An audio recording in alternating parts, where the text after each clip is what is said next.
Hi, I'm Allison from HealthNetNation.com. Today I'm going to show you how I make sauerkraut.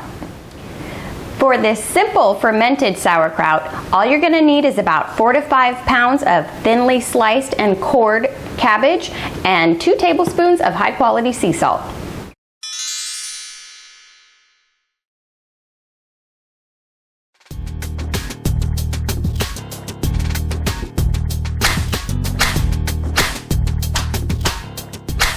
Of course, you can always use a mandolin as well.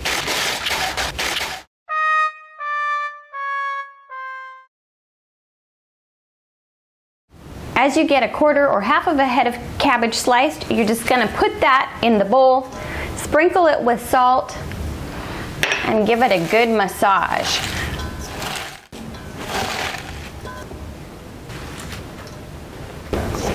As you massage the cabbage, it brings out the juice or the water in the cabbage, which mixes with the salt you've added to make the brine.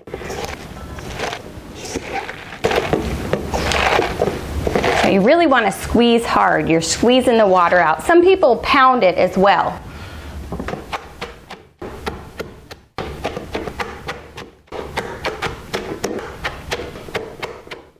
See the brine that's starting to form at the bottom? That's what you want. That's what's going to keep your sauerkraut safe and fermenting properly.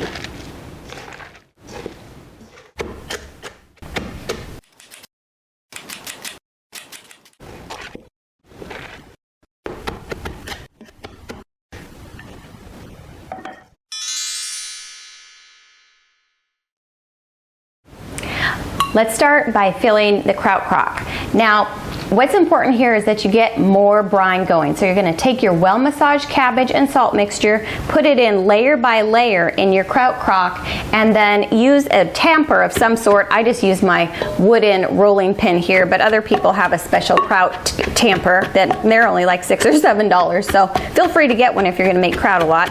And I just really smush it in there, trying to get the brine to mix up and be just really juicy. Okay, we're at the end of the bowl here, and I want to just show you how much brine there is that I'm going to pour in that was just from me massaging it in the first place. So you can imagine how much is at the bottom of the crock from me pounding it. All right, let's pour in the last bits, which is mostly brine. I want you to notice that about 5 pounds of cabbage just only filled up my kraut crock to about 3/4, 2/3 of the way. It really breaks down. And these are the weights. Now you can see as I press the weights down that I want that brine to come up over them. Let's put the lid on. And we're going to set it aside for about 4 weeks, checking it every day or two to make sure the brine is over the weights. I wanted to show you just using this glass container as well as the kraut crock, because if you're just beginning, you don't want to invest, over $100 in a kraut crock. So let's fill this up, and as we do it, just like with the kraut crock, we're going to put some in. It is nice to have, a jar with a nice wide lid so you get it in. The other reason I like to use this is so that you can really see what happens.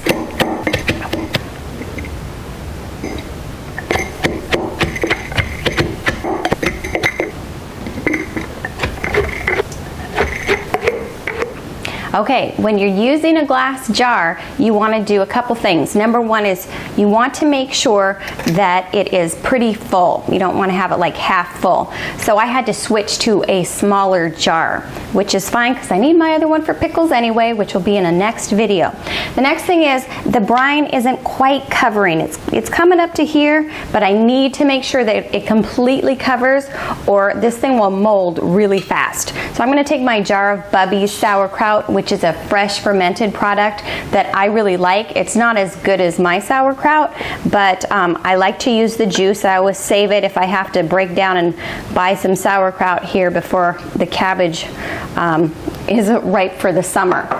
So I put it enough in to cover it, and then I have just a plastic lid. I know that you know, we don't want to have plastic in our food, but this is, unless you buy one of the glass weights, which you can do from like places like Cultured for Health and Amazon. I'll have links to those in the article on my webpage, which is healthnutnation.com. There'll be a link down in the descriptions below.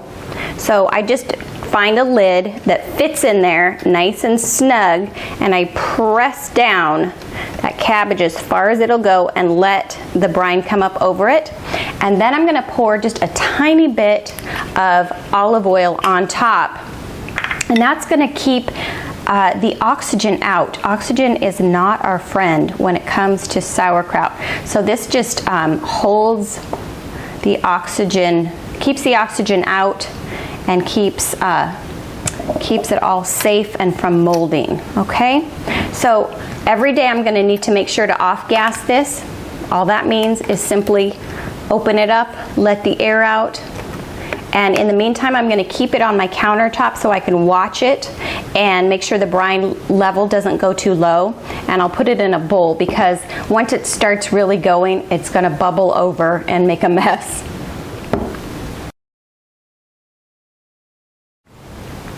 This is day 5 of our kraut crock. You can see that the brine's starting to get darker, and the brine level hasn't come up on its own very much, but it is starting to bubble already, and it's definitely starting to smell like sauerkraut. You can hear my chickens in the background. And then we have the one in the glass jar where the brine has lifted significantly. I usually keep this in a bowl on my countertop, and it might start to overflow, but right now it's just coming along perfectly and looks great. Okay, it's been 4 weeks that my sauerkraut has been fermenting, so it's time to stop the fermentation process by just putting it in the fridge. Not hard.